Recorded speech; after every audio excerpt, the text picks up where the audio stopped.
রমজান মাসে চিনির চাহিদা মেটাতে পুরো দমে উৎপাদন কাজ চলছে কেরু অ্যান্ড কোম্পানিতে। এবার অন্তত 4,000 মেট্রিক টন চিনি উৎপাদনের লক্ষ্যমাত্রা নিয়ে নেমেছে রাষ্ট্রায়ত্ত চিনি কলটি। তা অর্জন হলে কমে আসবে লোকসানের মাত্রা। এজন্য চিনির একমাত্র কাঁচামাল আখের পর্যাপ্ত যোগানে কাজ করছে কেরু কর্তৃপক্ষ।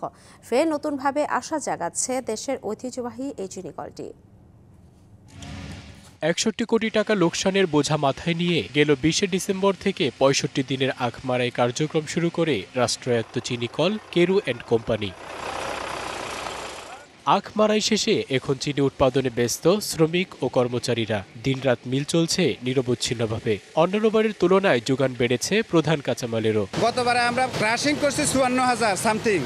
এই বছর আমাদের এর সাথে বেশি ৭০,০০০ এভাব আমাদের হবে। একনল হ্যান্ড ওয়াশ ১০০% প্যারাবেন ফ্রি, তাই নিরাপদ হাতের জন্য আস্থা রাখুন একনলে। অন্যান্য বছর একবার ব্রেকডাউন ছিল, এবছরে কোনো ব্রেকডাউন নাই। চিনি উৎপাদনের লক্ষ্যমাত্রা পূরণে নতুনভাবে আশা জাগাচ্ছে মিলটি। লোকসান কাটিয়ে হারানো ঐতিহ্যে ফিরতে চায় মিলের কর্মীরা।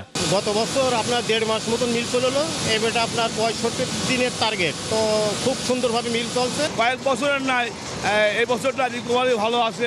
রমজানে ভোক্তার চাহিদা পূরণে ভূমিকা রাখবে বলে প্রত্যাশা কেরু অ্যান্ড কোম্পানি কর্তৃপক্ষের। গত কয়েক বছরের তুলনায় এবার আমাদের আখের প্রাপ্তিটা বেশি। কেরুর এই সুন্দর ঝকঝকে চিনি রমজান মাসে রোজা থাকবে যারা, তারা এই চিনিটা পাবে। এবছর চিনি উৎপাদনের লক্ষ্যমাত্রা ধরা হয়েছে ৪,২০০ মেট্রিক টন। এই লক্ষ্যমাত্রা পূরণ হলে একদিকে যেমন কমে আসবে চিনির আমদানি নির্ভরতা, সেই সাথে পূরণ হবে দেশের চাহিদা।